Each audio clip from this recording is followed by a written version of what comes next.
And if you want to get involved in the conversation, we will be discussing with the Aston Villa fans how you're feeling. It might have been a bit of a roller coaster for you emotionally today. 08717 223344. You can text us on 81089. You can tweet at talkSPORT KO as well. Big moves happening over the last 24 hours. Some confirmed already, some are yet to be confirmed, but we understand on very good authority it will not be long. Big move for Jack Grealish. But, you know, Aston Villa look like they're already shaping up nicely for life without Jack. Listen, tonight my special guest on Kickoff to help me through it all, Scott Minto, the former West Ham, Chelsea and Benfica defender. How are you? Hugh, very good. How are you, mate? You missed me? I did miss you. Yeah, I did miss you. Yeah. Now I know your lying face. I've waited until we're live on the radio to tell you how much. Thanks for putting me on the spot. No, listen, I think these signings are... I mean, it's just beginning to ramp up, isn't it? We'll talk about Harry Kane later on as well. But I can see some huge moves. And it's a weird one because I think we thought clubs would be really frugal. You know, they haven't had fans in. Are they going to be spending money wildly? We thought that, you know, all the arguments over independent regulators, not being able to trust club spending and financial fair play. Suddenly, teams are spending a lot of money in this country, and we could end up with the Premier League basically being the European Super League, all right, with relegation. Yeah. Basically, it's almost if the pandemic hasn't happened from a financial point of view. And that's the way it looks like it's going to be this month. It looks like it's really, really ramping up. And it's kind of started for Manchester City. I mean, £100 million for Jack Grealish. I think they will eventually get Harry Kane. We'll come on to him a bit later, but probably 130, something like that. That's a lot of money to come for a club. But of course, then it just divvies up for different clubs, and Aston Villa has certainly taken advantage of that. They clearly haven't got the £100 million yet, but they're saying it's going to come. We trust Jack Grealish will pass that medical. We're pretty sure Man City have the money to pay up as well. They've certainly got the money to pay out all in one go if they want. So, look, I think what you're seeing here is now Manchester City showing and flexing their muscles. But then clubs like Aston Villa saying, do you know what? We're not just going to sit on this. We're actually going to spend. We'll come on to Danny Ings as well. 29 years of age, £30 million allegedly, 1 year left in his contract. For me, that's overpaid. But what you've got is a top-class Premier League striker who can fill in. It'd be interesting to see where he actually starts and plays. But on the pitch, it's a fantastic signing. Is it overpaid? Yes, I do think it's overpaid. And I'm not just talking about Manchester City, to be perfectly honest, because Aston Villa have lofty ambitions. Leon Bailey in the door a little bit earlier on from Bayer Leverkusen. Great attacking player. And they have signed Danny Ings at 29 years old from Southampton on a 3-year deal. Of course, though, they are edging ever closer to losing their talisman, their local boy, Jack Grealish, on his way to Manchester City. So lots of ins, lots of outs at Aston Villa. Let's speak to Dan. He's given talkSPORT a call, Villa fan. How are you feeling, Dan, about all of this? To be honest, mate, I'm not as worried. Obviously, all Villa fans are worried right now, but how can you be? You haven't even put pen to paper yet. He is going to, though, isn't he? I mean, you've accepted that. But it's not definite. It is. I hate to break the news to you. You probably haven't accepted it yet. I know he's a legend, but he's going to go to Manchester City. But the thing is, Ings going to come in and replace him anyway. But I don't care about the transfer. If he does leave, the rat really, because he's left the club. You can't say that. What do you mean, no real reason? No real reason. He could win trophies with us, though. He could win trophies with us. Champions League, you're not in it, so he's not going to win that. Come on, let's be realistic here. Look at the squad. I mean, listen, Aston Villa fans, there's probably Aston Villa fans listening to you, Dan, and they're angry about what you're saying. He's given the club so much. And he's a fantastic player. He's got a great opportunity, and you get 100 million quid.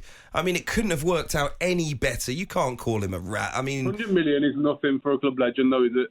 I mean, if you started... It's a lot of money. Years ago, it's a British record. Dan, are you speaking from your 8-bedroom mansion here or what? You'd say to get rid of David Silva for £100 million and say, no way, no way, no way, no way. Why are we getting rid of our top player who can't be replaced by anyone? We can't be replaced by anyone for this amount of money. It's a disgrace. Let me ask you a question. Do you think Leicester are doing well at the moment?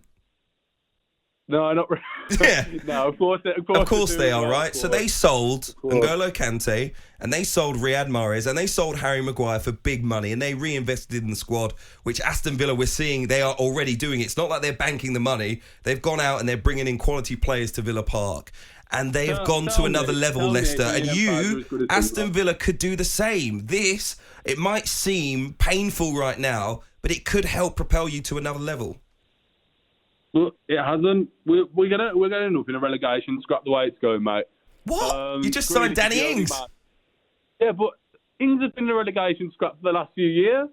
What's he going to do? He's half broken. He's always in the hospital. And to be honest with you, Grealish deserves nothing but to fail at City from this point, to be honest. Insane. Dan, Are you really a Villa fan, Dan? I have to say, you're the most negative Villa fan I've heard. And I understand where I do feel your pain. I'm not on my own, though, saying.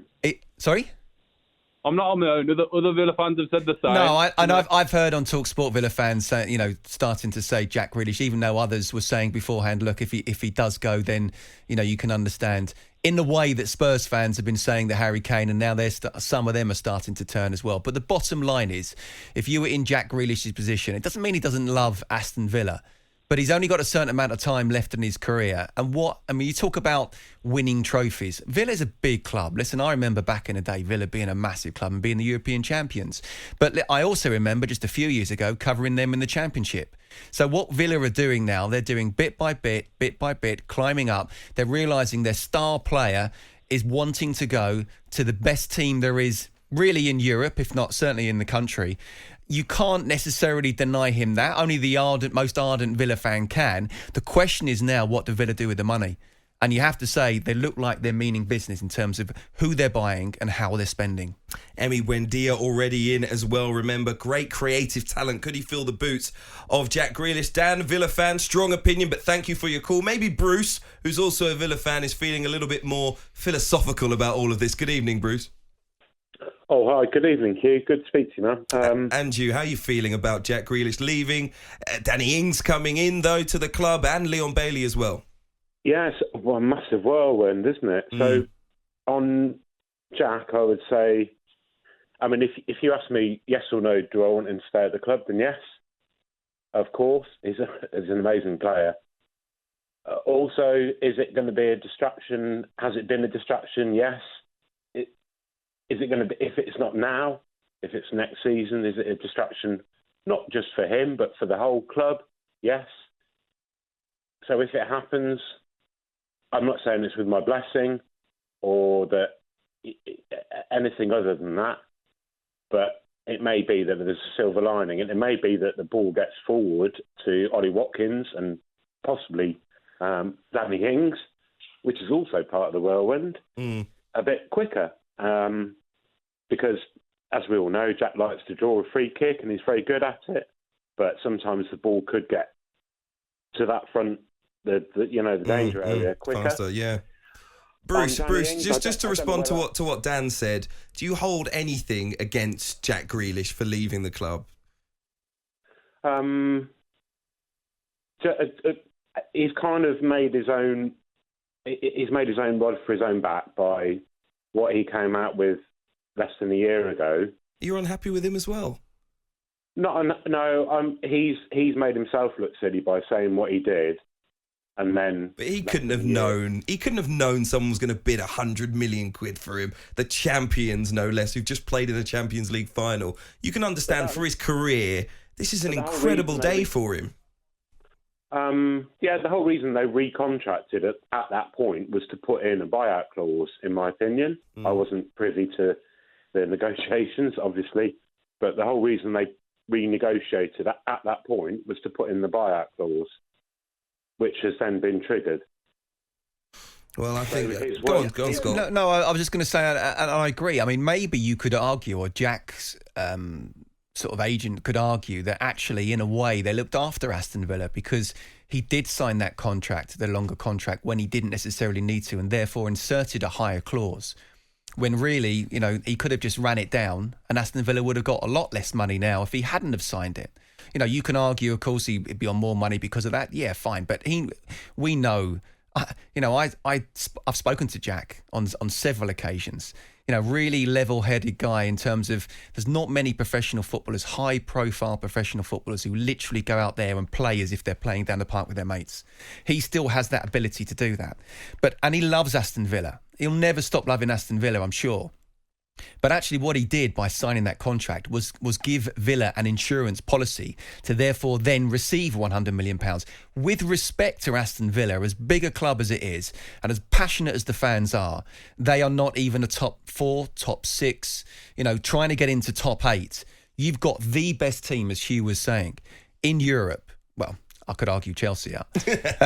But certainly in the country, what they showed last year, wanting his services. And Villa have got £100 million where if he hadn't signed that contract, it could be about £60 million now. And with that money, as I say, the most important thing now is what Villa do with that money. And it looks like they're showing real intent.